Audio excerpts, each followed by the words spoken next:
Man, that's a long pause after the end of the song. Yeah, I need to fix that. Hi. And welcome to Boxed In with Friends, episode 37. Guys, we're almost 40. Where's the time gone? Man. What happened to our dreams? I don't know. I am almost 40. I'm your host. Yeah, I'm your host. I'm well past it. I'm your host, Tony Augusty. I'm well past 40. Here with Katie Shea, Andy, Kate, Jake, and Kyle O'Neill. And I'm just saying your full name, Kyle, because you have it on the thing. Yeah. Yes. People need to know. Not a it's social secret. That's true. handles. Yeah, you're in LA now. That's I think that's very full name kind of town. This is a networking event for me. Yeah. Nick is here in spirit. Kate, where's Nick? You had a story as to where Nick was. Oh yeah, he was. I heard he was doing a hike across the country to raise money. For what? Himself. Oh, okay. That makes sense. Yeah, Yeah. Charity begins at Yeah. home. Today because he on has the this condition that affects his what was Wallet? it again, Andy? It affects his Sense of humor. his sense of humor. Yeah, His that funny was bone? it. That's why it's been so he's He got a has- very high sense of humor. Yeah, he has And- osteolephitis. So, Yes, and so he needs to keep that going. Yeah. So today on the show, we're going to talk about trips, short and long. And LSD Yeah. Oh, okay. And LSD. and psychedelic. And our special guest is Andy Reid of the Planet Ant Home Team, friend of the show, and he's going to be here to talk about his podcast, Alive 2020, a Daft Punk podcast. It should be fun. So, and then we lost Kate. She's going to go get Nick. Took a little trip. Is the group topic inspired by Andy? Which one? TNA? No, the Or tripping. which Andy? Tripping. Oh, Speaking of which, yeah. Hey, where did you go?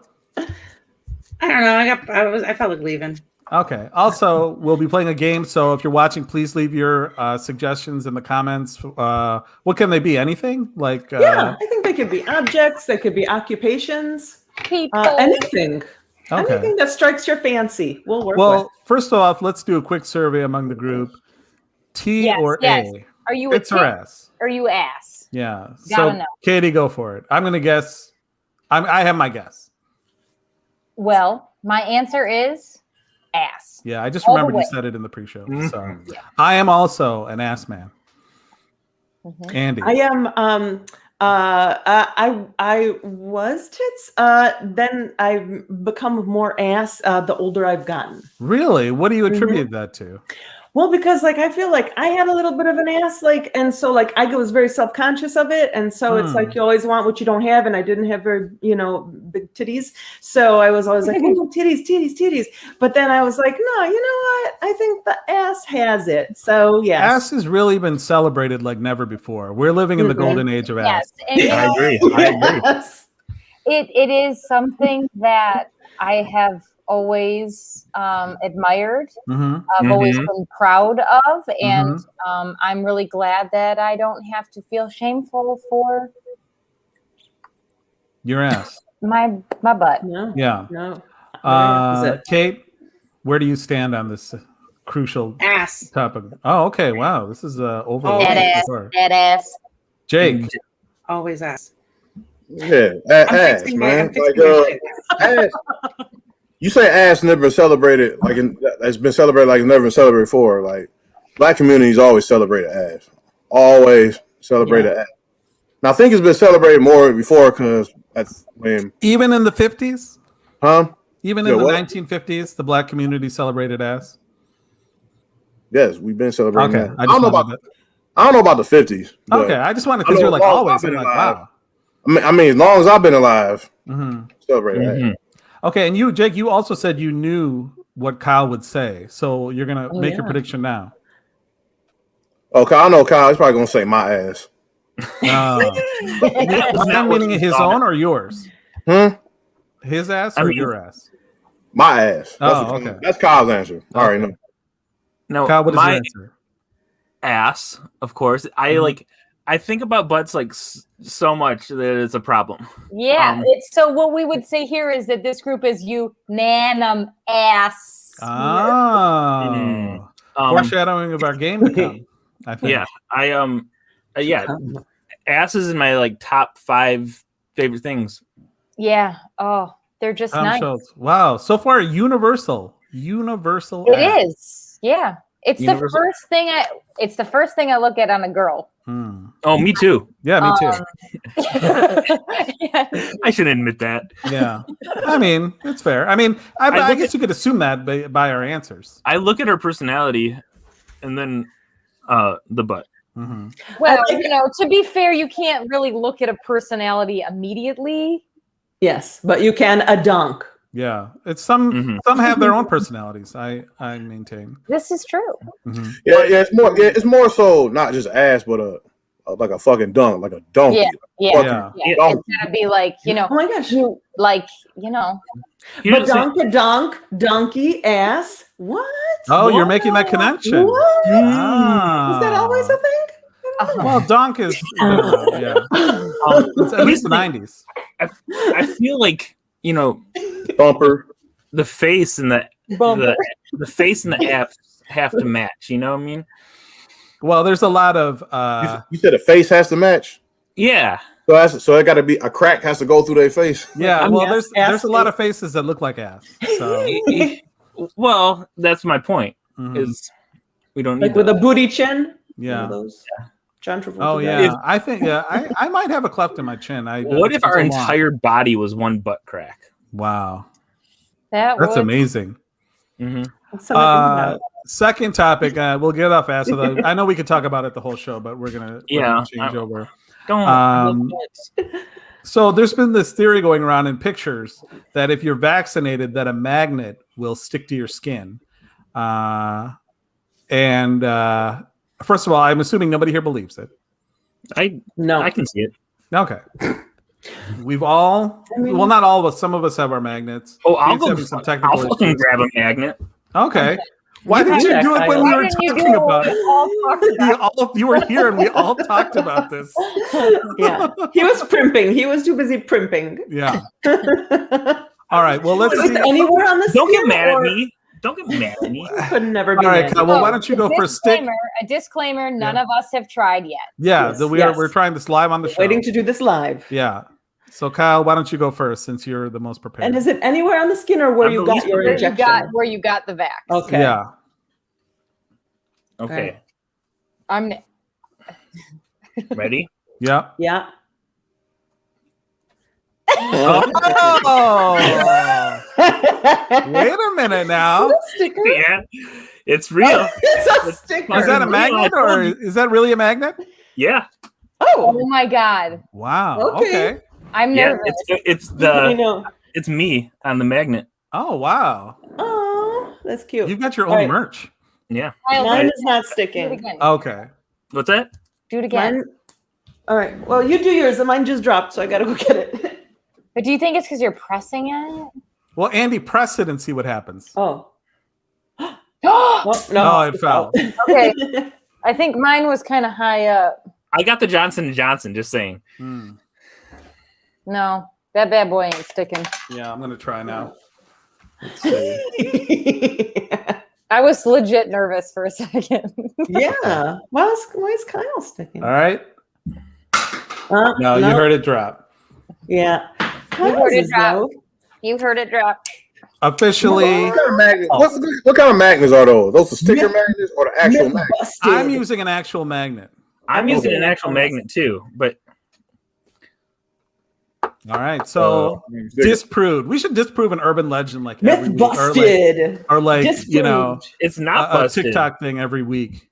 It's This could just be a people. future segment. It's only people with the Johnson & Johnson vaccine. Oh yeah.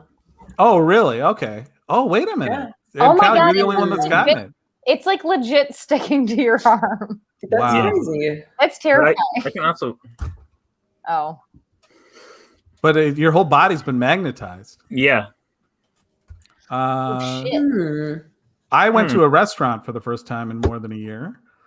And it was very weird. I went to a Brazilian steakhouse. I was happy in downtown Detroit. I was happy to see that everybody inside was wearing a mask. I don't know if it's because it's mandated or what, but there was nobody fighting it. And then you sit down at the table and take out the match, which I've always believed does nothing because it's like you're circulating the same air. But I'm glad everybody did it. That's why I avoided restaurants. But I found it very odd. I was like, I found myself people watching quite a bit, just like looking and like, wow, look, there's people over there. And they're sitting next to us. I still have not. And if I do, it'll only be outdoors right now. I tried that, a couple of weeks ago outdoors, and that was okay. But this was definitely weird. So yeah, we'll see. Yeah, I still try to avoid indoors. But I've ate outdoors several times, and that's I've been there.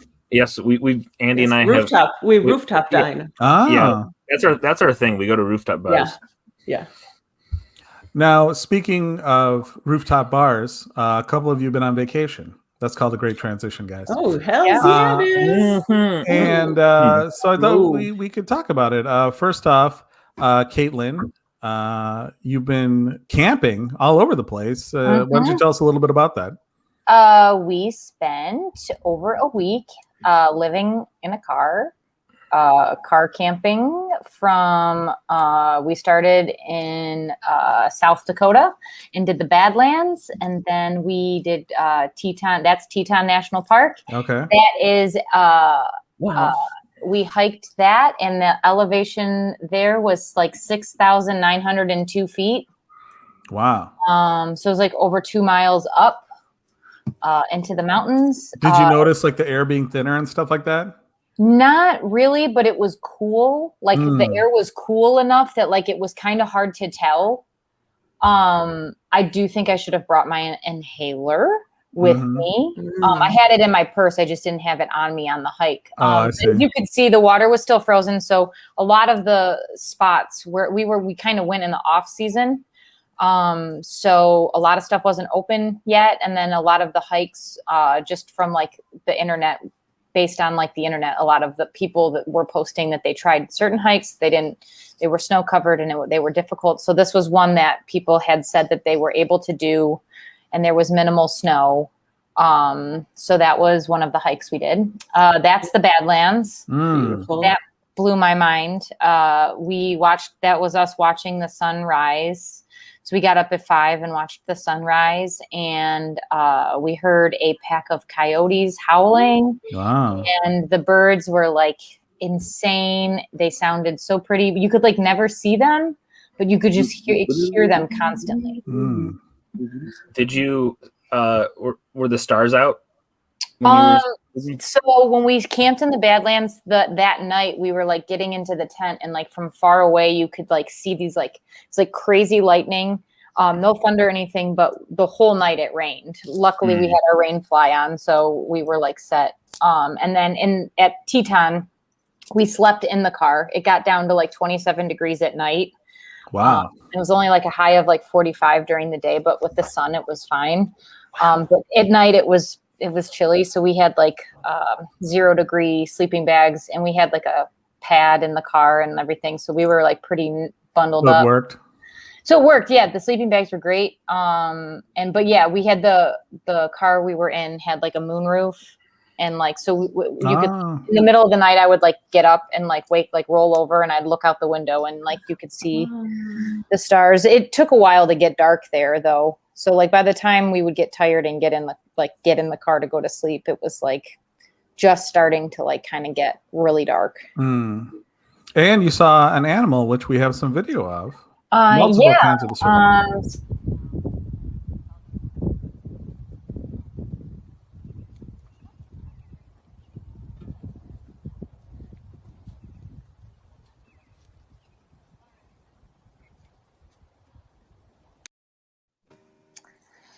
Yeah, so a big reason we went on the trip was also because I've always wanted to see moose in the wild.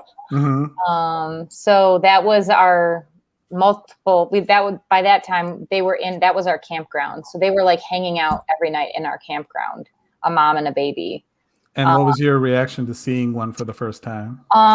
So we saw one on the side of the road. There were cars parked on the side of the road, so we stopped. And there was one laying on the ground, just like eating, like chilling. And Steve got a picture of me while we were on the side of the road. And I cried. And then I got into the car and then basically was like uncontrollably crying. We'll have to see that video at a future date. Yeah, I'll have to. I was saying, we were saying you should put it on TikTok. Yeah. It was just really overwhelming. I cried when we pulled into the Badlands and saw that. It was just, all of it was really pretty and it was just very overwhelming. I felt like I was in a different world. It was very cool. But yeah, I didn't anticipate that I was going to spend 4 hours one day just getting to sit and watch a mom and baby moose eat and hang out. But they were like legitimately 4 like, hours, wow. They wouldn't go away. They were just like walking through everyone's campsite eating. And Such like attention whores. Did people try to feed them or anything or no? I know you're not supposed to. No, there was a group that was like really obnoxious that like weren't a part of our loop that like came over and they like kind of chased the baby away because they were trying to get close to take selfies with it, and it was really gross, stupid, and they were super cringy. But no, everyone else was like super respectful. There was a park employee that I was truly inspired by and will be making a character out of. Okay. Super enthusiastic, or can you give us a? Mainly was just like super stoked that the moose was there, and she had talked a very certain, like she just was real amped up about it, and she was riding a golf cart. Perfect. So, yeah. So we were gone. We did that, and then we went to Yellowstone. Oh, okay. And we spent a day at Yellowstone. There's so much you can do there, but it was the off season, so a lot of the roads were still closed. It was very limited park access. But in that way, there's probably not a ton of people either, so that's probably cool. Yeah, we got really close to bison. And we saw the hot springs. I will say, if you're going to go to a national park this summer, you're worried about it, obviously with the mask stuff that just came out is different. But I will say that I felt extremely safe. We didn't really go into very many buildings, just like to go to the bathroom. But like, they were only letting a certain amount of people into the gift stores. All the like places where you can get food, it was all like you order it and then you eat it outside. So it was all, they were taking it all really serious. Did you cry when you saw the bison? No, but I was like, it was a very cool, but no, just different. It was just different. I just wanted to see a moose so bad that. Oh, okay. Oh, so this was like your bucket list kind of animal? Yeah. Yeah. I love a good moose. Yeah. I don't know that I'm trying to think if I've ever seen a moose. I don't think so. I've seen bison. It was crazy. The first night we were driving, we drove like 16 hours straight, and we were driving we were like, it was like Minnesota and then into South Dakota, and it was late. Nice. And we were driving on the side of the road, and it was like every mile you would just see like eyes. And it would be like, we couldn't tell if they were coyotes or they were wolves. They were like big, and they were like on the side of the road, like constantly. And it was like, super crazy. It's like that movie, The Hills Have Eyes. Yeah. I think that's what it's about. Where did you fly into? Oh, we drove. You drove the whole way? The whole way. We did. Oh. We drove. Yeah, we did the whole thing. How long did it take? A week? Rented a car. We left on a Friday and we came back on a Saturday. Yeah. Now, Andy, you thank you for sharing that. That was awesome. Yeah. Andy, you've also been on an adventure. I've also been to a national park recently, Death Valley, and it was awesome. I went on a Friday and came back the following Tuesday, so like 5 or so days. Okay. And I'm going to show this first picture, which is like an album cover. That's the Mesquite Dunes, I think. And there was a sandstorm taking place, so that's why I'm getting all whipped around. That's cool looking. Yeah, that came out fun. And it was so yeah, it's so, and it was like just super, like it was desert, the very desert, and it was, even though it's like 4.5 hours away from LA, that's what the MapQuest said. It took us like 9 hours to get there because the traffic was insane. It was really to the desert. Yeah, but I think the biggest problem was like the first half, and I think trying to get out of LA on a Friday was the big mistake. So this is a great view, though. Yeah, that's Dante's Peak, and on one side there was like these like salt flats, and on the other side it was like so weird because like to the left there was like total desert, a desert scenario, and then to the right there was like this just kind of less deserty, more, I guess it was salt flats, and it's the lowest point in the U.S. It was like net minus 250 feet below sea level. Oh, okay. Wow. So that was interesting. Great picture. And now here's the thing where you're communing with nature. Yeah. It's kind of like a reverse hug, kind of like hugging, but on your back. Yeah, it's hugging me. And that was Mosaic Canyon. It was so beautiful. Like this is the first national park I've ever been to, and I had no idea that they're this beautiful. I mean, I was just like blown away. It was, breathtaking. Just like the beautiful vistas. Yeah, I kept saying, I was like, leave it up to like the mountains, and just, I don't know, it like was such a reminder of how small we were. Everywhere we went, we're so small. Like, this is a nice perspective. I'll tell you what though, South Dakota and Nebraska, you smell like shit, honey. Oh, really? Like actual shit. You know why? Manure. Yeah, because there's so many cows. Actual shit. And they're killing them. You would go by these farms where all the cows were like clustered together, and you would just smell the methane gas. I thought of Sean. You'll appreciate that. One time I stayed in Garden City, Kansas. Not Michigan. Not Michigan. Very different. And it was like the community was based around like cattle farming or whatever. I would say Garden City, Michigan smells more like Four Loko. Yeah, that's true. And but I was like astonished people could live there because it smelled so bad. Oh, you're used to it. Yeah. Well, that's good. I mean, I've never been to a national park either, I realize. No. Kensington's not a national park, right? It is. Oh, it is? Okay, then I've been to one national park. Yeah. And really, I expected more, frankly. It's not really me at a park. Yeah. You know, but yeah, that was like a hot topic. That was like talking about what we've been doing. And it's actually nice that we're actually getting out and doing things. You know what I mean? Yeah. And, you know, I mean, we were outside. Anywhere we were wearing masks, even when we were outside walking the national parks, if we were by people. So. Yeah. So like Andy and Katie went to national parks. I went to a restaurant. So yeah, well, it's like we're doing big things, guys. I went to Texas. Yeah, we're getting up there. Yes, Kyle's traveled. Yeah, I was. What do you went to Texas for work? No, for friendship. Okay. And I work on a little project. I shot a music video for a friend. Oh, okay, that's cool. Yeah. Can you say what? Like, are you doing any other show work that you can talk about? Your life in Hollywood? My big life in Hollywood. I'm doing something for MTV. I don't quite know what it is. But... okay. Is it like awards based or no? It's some like. No, it's not that. It's a show. Yeah, it's probably like a digital content. That's what I've been doing a lot of is like Viacom digital content stuff. Okay. Still all as a COVID officer. All as a COVID officer, but I'm trying to transition, baby, because COVID's done forever. Yeah, really. I thought that would be. I'm surprised, honestly. No, there's about the mask thing. I mean, very sudden. Yeah, it's just I thought it was a little premature to say that. It's a little premature, and also, I think you're right though. You can. You need to have other things in place before doing something like this, like. We're just going to use the honor system for the wild people that this pandemic affected them zero. I don't trust that. Yeah. I don't trust that. I mean, today alone was my first experience. Like, I mean, we had people come in without masks, like that. Go to work.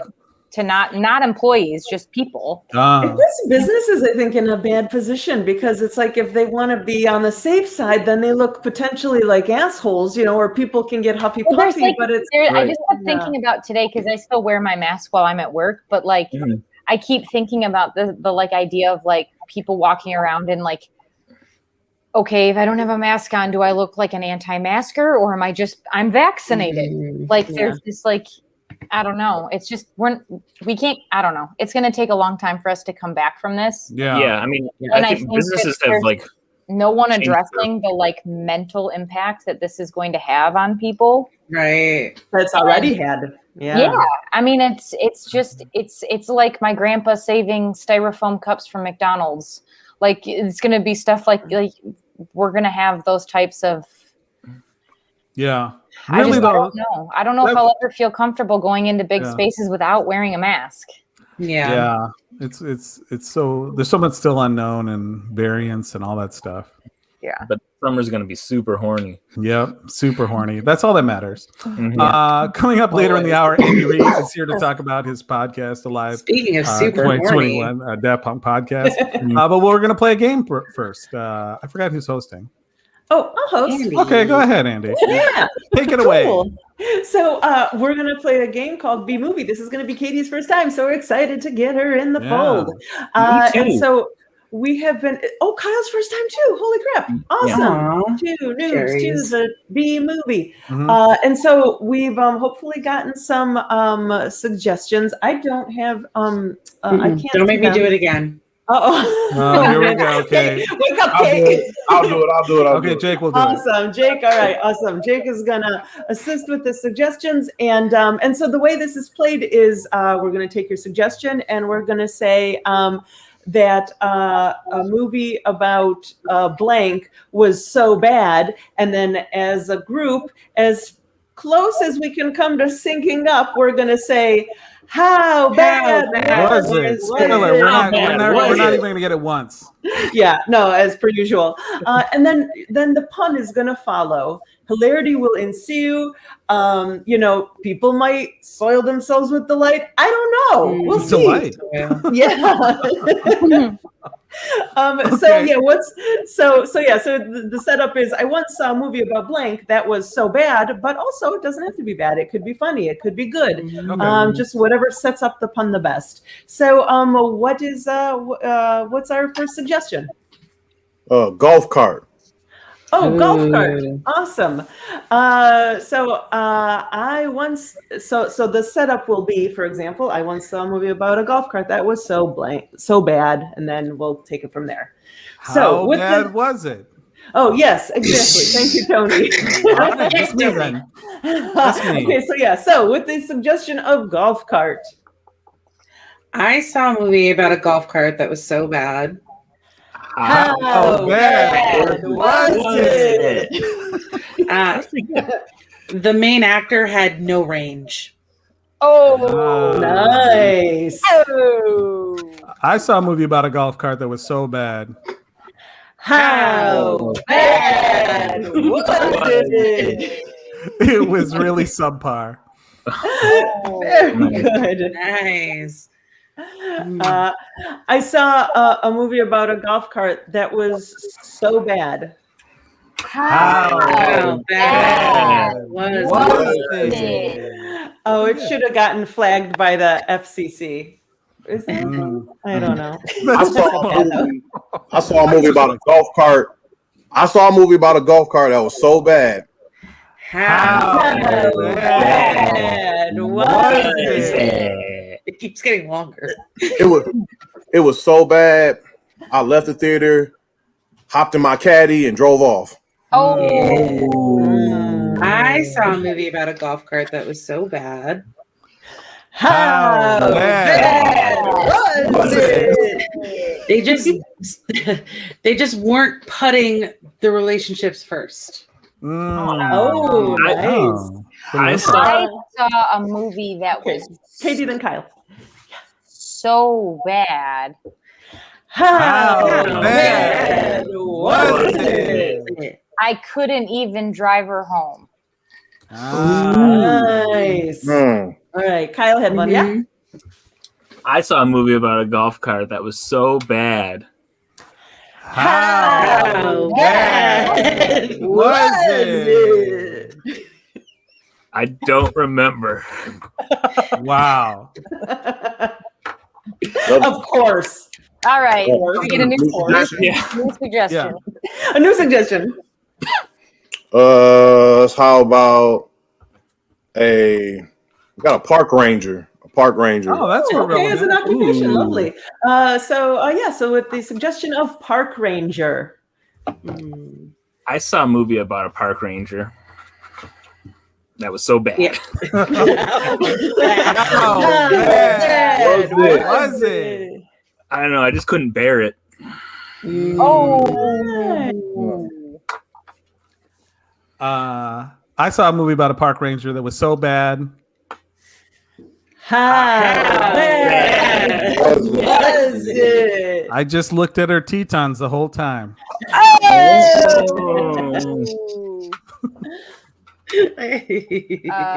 saw a movie that was so bad with the park ranger. How bad Was was it? it? With a park ranger. I could not even bark it. Like there. I saw a movie about a park ranger that was so bad. How bad was it? Yeah, how bad was it? Ooh. It was Boo Boo. Oh. I saw a movie about a park ranger that was so bad. How bad was it? I was so upset I had to go see my yogi afterward. Oh. Nice. I saw a movie about a park ranger that was so not funny. How not funny was it? It was so not funny. None of their jokes could land.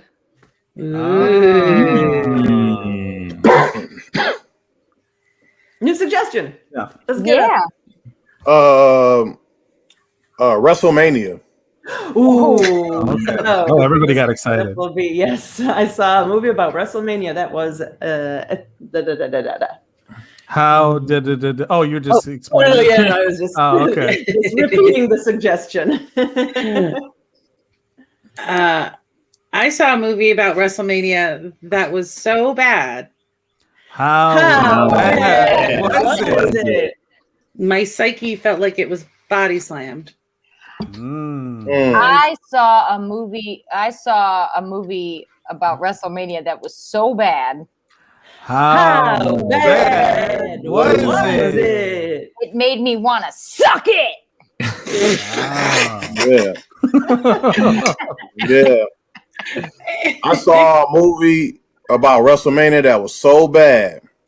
How bad was it? It was so bad it stung, and I could smell what it was cooking. That was terrible. I saw a movie about WrestleMania that was so bad. How bad was it? It left me so cold. I was stone cold. Oh, I saw a movie about WrestleMania that was so bad. How bad was it? I made them refund me for my ticket, all $3.16. Okay. Oh, okay. I get it. Ooh. I saw a movie. Oh, go ahead. I saw a movie about WrestleMania. I saw a movie about WrestleMania that was so bad. How bad was it? It was so bad. There's no chance in hell that it would ever get a good rating. That's a deep cut. You gotta be a deep wrestling fan to get that one. I saw a movie about WrestleMania that was so bad. How bad was it? It wasn't even real. So fake. Wow. I saw a movie about WrestleMania that was so bad. How bad was it? Right after I undertook myself home. I saw a movie about WrestleMania that was so bad? How bad was it? It was so bad that this song Macho Man made against Hulk Hogan sounded good. I don't know. Let's get one last suggestion. Slurpee. Slurpee. Right. Okay. Okay. The suggestion of Slurpee. I saw a movie that was about a Slurpee that was so bad. How bad was it? You gotta ask that question faster, man. It really sucked. I saw a movie about a Slurpee that was so bad. How bad was it? Was it? That it was literally my last straw. Oh, I saw a movie about a Slurpee that was so bad. How bad was it? I had to use a tiny ass little spoon to finish my damn meal. I saw a movie about a Slurpee that was so mind numbing. How mind-numbing was it? It gave me a brain freeze. I saw a movie about a Slurpee that was so bad. How bad was it? I don't. It was about white cherries. I saw a movie about Slurpees that was so bad. How bad was it? It made me mix 2 different flavors. I saw a movie about a Slurpee that was so bad. How bad was How bad was it?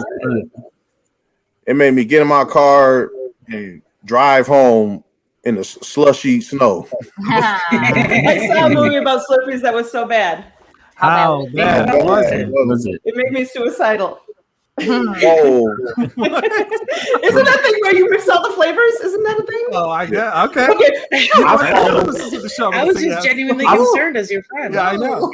Got one. It's a good one this time. All right. Take us home. Yes. I saw a movie about a Slurpee that was so bad. How bad was it? I went back to get my $7 back, and I was like, you know what? You actually owe me $11.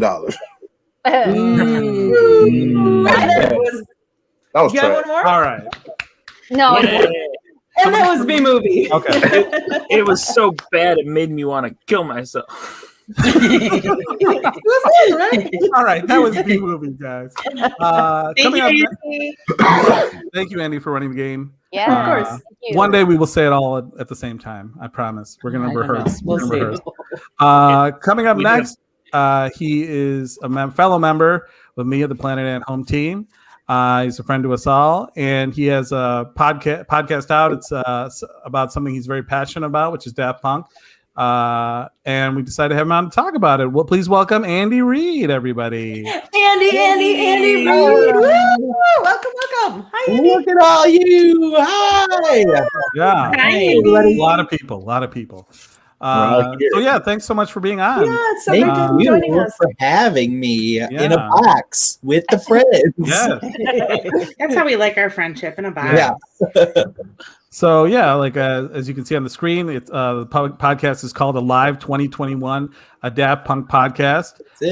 It's wherever podcasts are available, or also alive2021.com. You can visit and check out more about it. But what, because for people that don't know, Daft Punk announced recently that they're breaking up, and they've been friends since childhood. And so, what made you decide? Yeah, what made you decide to make a podcast about it? They're like, they've been my favorite band in the world since 2007 when I saw them. And it was just like this moment. I was starting to hear like electronic music, and like, this is something that appeals to me in some way that I can't explain yet. Yeah. You saw it by accident, right? Yeah. I went to Lollapalooza with a bunch of friends. And I was like, I was there. We could have been dancing next to each other and not even known it. Not even know it. Yeah. Yeah. So like, it was 2007. Electronic music in the like stateside was not like huge yet. but I knew like it's Daft Punk. Like we have to do this. And none of my friends wanted to see them. So I went by myself while everybody I knew went to Ben Harper. And I sat. I know, right? Wow, Ben Harper. Like, you want to miss Ben Harper for what? Like robots? What do you burn one down and everyone burns one down? You're gonna miss that? Who was Ben Harper? Exactly. Yeah. So, fuck Ben Harper. Fuck Ben Harper. So I had just I'd been kind of hearing like beeps and boops. I'm like, I don't know, this might be something I'm interested in. And I saw that, and it's still the greatest concert I've ever seen, and it changed my life. They made me appreciate art in a way that it's like, you don't have to be snobby about, like, especially music. You don't have to be snobby about music. You don't have to be pretentious about it. People like what they like, and you should celebrate that, because I listen to some of the most abrasive and annoying music in the world, and like that's what I like now. So everybody to each his own. Daft Punk helped me like, the shit's supposed to be fun. So when they broke up, I was devastated. Did you cry? And I started looking back at a bunch of their old interviews and reading like books that I had read about them, finding old radio interviews they've given, and it's like I should do something with this energy. And we started the podcast. So who else is on the podcast? Shout them out. It's me and Darren Shelton, and then our friend Devin Rose and I, the three of us. Devin is another little pervert for beats. Yeah, he's such a beat pervert. So we bonded. Our friendship kind of formed from our mutual love of dance music. Darren, we've gotten to come around about the idea, so it's been fun for us to kind of like share this with him and watch him grow and appreciate this music. And now, the three of us just gush about Daft Punk. It's it's incredible to have a show where, like right from the get-go, it's like none of us are going to say a single bad word about these guys. This whole thing is just us unabashedly loving this stupid thing that we love. Yeah. And it's like a multi-part, multi-part show, right? Originally you said 15 episodes, and then you said now it's going to be a little longer. So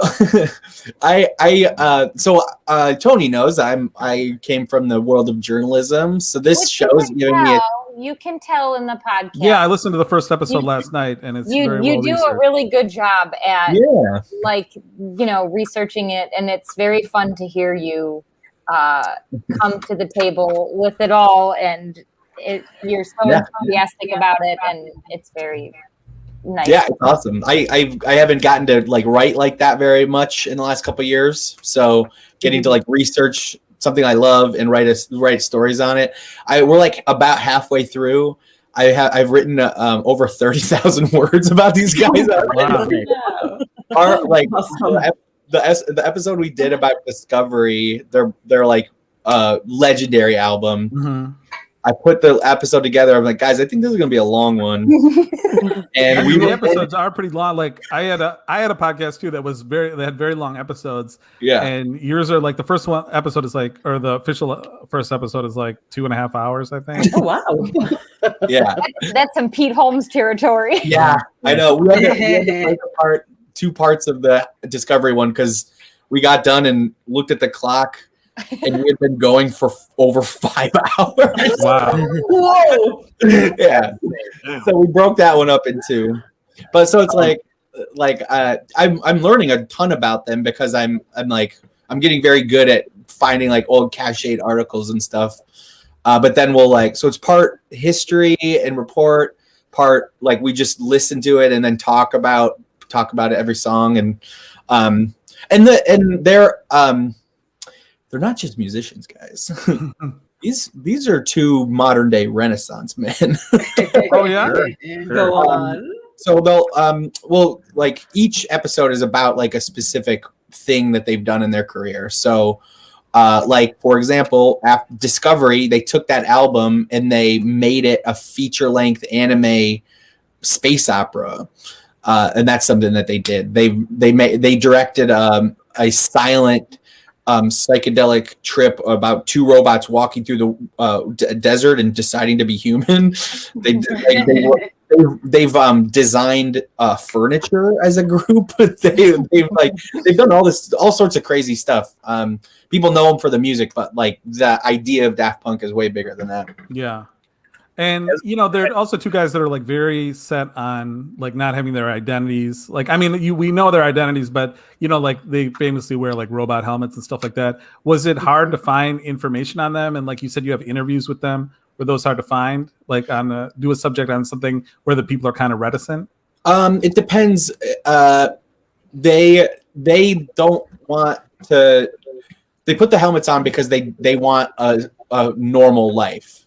But they understand the business. They do interviews and things, and they talk a lot, and people talk about them a lot. So it hasn't been hard to find information about them. Their private life is very like Guimon. His wife's name isn't even publicly known. Like their private life is intensely private. But they talk. Yeah, they'll talk about their art and stuff. Did they say why they broke up? No. They on like this one random Monday morning, they posted the end of that robot movie Electroma that I was talking about. Mm-hmm. At the end of it, the robots kind of decide they'll never be human, and one of them self-destructs the other one. And they they posted that clip from the movie, and then they were like, goodbye, and that's it. So no, I don't think we'll ever know why they broke up. Do you think this is a stunt, like to tie in with the movie? You think it's for real? Well, the movie came out in like 2005. So okay. Yeah. Oh. No, I don't. They were like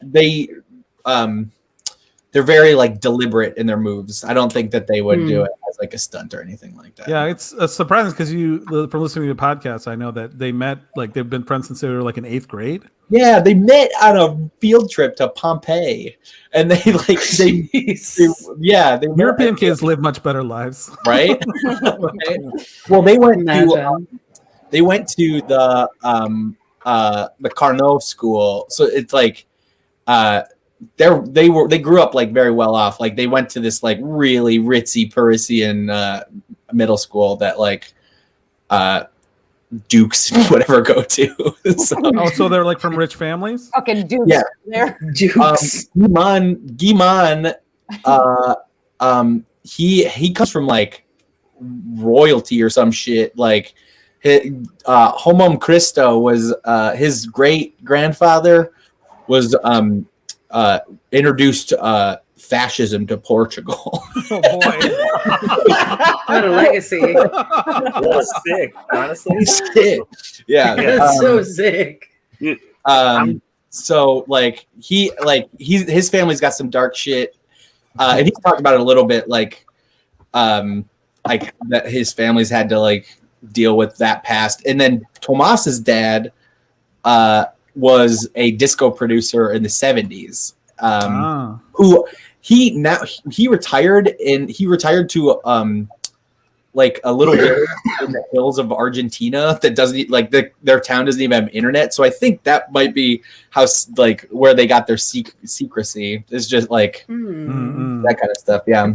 Oh, we have a comment from Tom Schultz. He says Andy has been one of the most accepting people to bond with over house and electronic music. Yeah, hell yeah, yeah. Because for a long time, for a long time, I got into this music, and I would tell people like, I felt like I had to there had to have an excuse why I like. Oh, really? Yeah. Just like it's like you like house music. Yeah, and whatever. I like house music. I like whatever. Make it, but it's at this point. I want everybody to know. I love it. It's great. What's better than feeling good? Yeah. I will say that. Is there actually people that look down on people who like house music? I'm surprised by that. Yeah. It's like, it's not like it is what it is. Like a lot. Like I totally understand people that don't connect with this music because it's repetitive and weird and strange noises. But that's all. Anything that like I love big loud garbage. That's what I love. Yeah, but they ain't garbage. And I understand like how you can run it, and especially people who live in Michigan or especially Detroit, home of, because it's a birthplace. So I don't get I don't get how you run into people from here. Well, I think that in the last 5 years or so, like there's always been a vibrant techno community in Detroit, but like the city at large for a long time, it was like Detroit Rock City and like Eminem and Kid Rock and all this stuff. And for a long time, it felt like the city itself was like, that is some like, yeah, it happened, like whatever, like we don't want to be associated with that or whatever. But now you see billboards about like the birthplace of techno and stuff that like Carl Cox, like I feel like since the explosion of EDM, which you can really trace back to that tour that Katie and I saw, that introduced the idea that house music and dance music can be like the main stage show. I mean, yeah, I feel like that era. I mean, I feel like around 2006 is kind of when I started to like get like, I mean, I was like a little emo pop punk brat, but then like I started listening to like Daft Punk and Simian Mobile Disco, which I know both of us have discussed liking, and LCD Sound System, and like it just, I feel like there was like there's that, and then there's like once you get into that, then there's like the whole like subculture behind, like under that of like smaller stuff. But absolutely, I feel like that era, especially like 2007, 2008, there was a lot of this like wave of like, I don't know, those cultures kind of like colliding a little bit. Yeah, and it exploded, and like since it's now it's like an international phenomenon. Now I feel like Detroit has embraced it much more. But yeah, Sydney Mobile Disco, I saw them live one time, and they had their backs to the audience, and they were hovering over what looks like, like in Mad Men when the all those women are answering the phones and they're like plugging stuff in. Like that. Switchboard. A huge thing of like chain synthesizers like that, and they were unplugging stuff like that. I'm like, what the hell are they doing? And I could not make noise of it, but that was awesome. I was like, I think that is so cool, that production, like with the just any kind of electronic, like actually moving stuff around like that, or just like being innovative with it is like so interesting and cool to me. Yeah. Absolutely.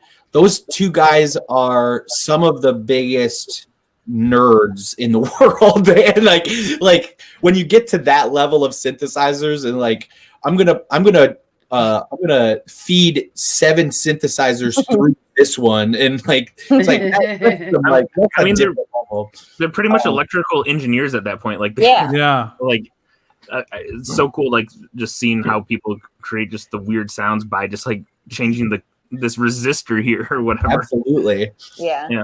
Another cool thing about the like electronic music, like going back to you saying it was like put it as a main stage like act, is that the music itself lends itself to huge production. Like I've had some like friends who've like worked for some electronic music artists, and the production is like so insane. Yeah. And so good. I saw Justice at like, I don't know, it was like maybe 2008 at the Royal Music Theater. But that was like insane. Like listening to that, and it was like so loud, and everyone was just dancing. And those are the shows that are the most fun, because it's like no one's like being a dick. Everyone's just like dancing and like having fun, which is how every show should be. But a lot of everyone's got their arms. Like it's really shocking how quickly the industry adapts. So the pyramid that Daft Punk unveiled for Alive 2007, it changed everything. Like, so I found they almost bought out the entire United States supply of LED panels. Wow. You can see it on YouTube too. It's a really cool to watch them perform in the when they like in 2006, like LED just wasn't that much of it yet, and they almost single-handedly bought all of the LEDs everywhere for that show, and from that point to, like you said, 2008, Justice has got that big thing. Skrillex unveiled his like spaceship in like 2008-9, like the addition, or like how quickly the entire industry saw the pyramid and then found ways to make these enormous bigger than life like laser extravaganzas is crazy. They revolutionized live dance music. And they basically invented the computer that allows like Ableton to be used as a live musical. Oh, okay. Like it's always been a production tool. Yeah. Their setup, their computer rig in the pyramid, basically, allowed people to use that as a live mixing tool as well. Kate, you had a question? Oh, I was just gonna say, I always knew who was stage managing at the Ant by walking in the door, and if it was just house music, like banging, it was Andy. It's funny too, because the first time I went to a Monday Night Improv, LCD Sound System is one of my favorite bands, and I walked into this theater that I was like nervous to go into, and LCD Sound System was playing, and I was like, I belong here. Hell yeah. And every time I hear, there's certain songs that I hear that like immediately take me back to like the beginning of the Ant, just because I like associate that now with going into the theater and being like, I don't know anybody, but this is fine. And Steve and I would just sit there and be like, LCD Sound System, that this is cool. How has the reception been from Daft Punk fans? I've heard you say that people like from different parts of the world have reached out to you. Yeah. There's like, it's insane that a lot of people around the entire world listen to me talk about my favorite band every week. It's pretty cool. I've gotten a bunch of fan mail from like the UK, Ireland. Didn't somebody ask if you were going to get it translated? Like, some French guy emailed us in French and it was like, "This sounds cool. Are you going to do a French version?" And we had to translate the email. Oh wow! And people translate, "No, sorry." But yeah, like super cool. With like we've had musicians. We talked about Claude Von Stroke at one point, and this guy from Ireland. It's like, hey, my name is Jack Ward. I actually got a release out on Dirty Bird. It's funny that you mentioned them. It's like, here, listen to my music. And that was cool. That is cool. Yeah. A bunch of people sharing their love for these guys. It's awesome. I can imagine that also helps you during the quarantine have some like human interaction and connection and stuff too. Yeah. It's been like, I've tried not to put too much pressure on myself to do like creative stuff. I just follow an instinct when it hits, but not be like I have to shoot videos or I have to write scripts or I have to do this. I just don't want to stress myself out over something like that. But this like exercise. Yeah. This is just like, it's something I like to do. It gives me a chance to read about these guys, and it's awesome. Yeah, it's just it definitely shows the passion you have for the project. Is there something that you've in your research that you learned that surprised you about Daft Punk besides someone's introducing fascism to Portugal? Yeah, I would say I like learned specifically. They put out there's this remix album called Daft Club. And it's just it's remixes of mostly Discovery and a couple homework tracks. And I always liked it. There's some really cool stuff on there. Researching it, I didn't fully realize like that all of those remixes were put out on this website that came out with the release of Discovery in 2001. And in 1997, Tomas was interviewed and he's like, people don't understand that there's not going to be physical music in the future. People are just going to put their credit cards into their computer, and there's going to be a giant database, and like you just buy it per song. Wow. And I'm like, this is 97. They started music on iTunes in 2003, and he's like a 17, 18-year-old kid saying that stuff. So they saw what was going to happen to the music industry way before. So 3 years before iTunes, 7 years before Spotify, when the album came out, they produced a website called Daft Club that you only had access to if you bought the physical copy of Discovery. And they gave a bunch of stuff away for free to say I know you can get this album for free on Napster, and go ahead if you want to, but we want to give you something that you can never, a personal experience, and you can interact with us on this website, and we're going to give you stuff for free. That was they're great. Yeah, they what I've really come to appreciate about them is they are completely innovative on a technological standpoint. They almost like they're robots. The robot, yeah. They continue to invent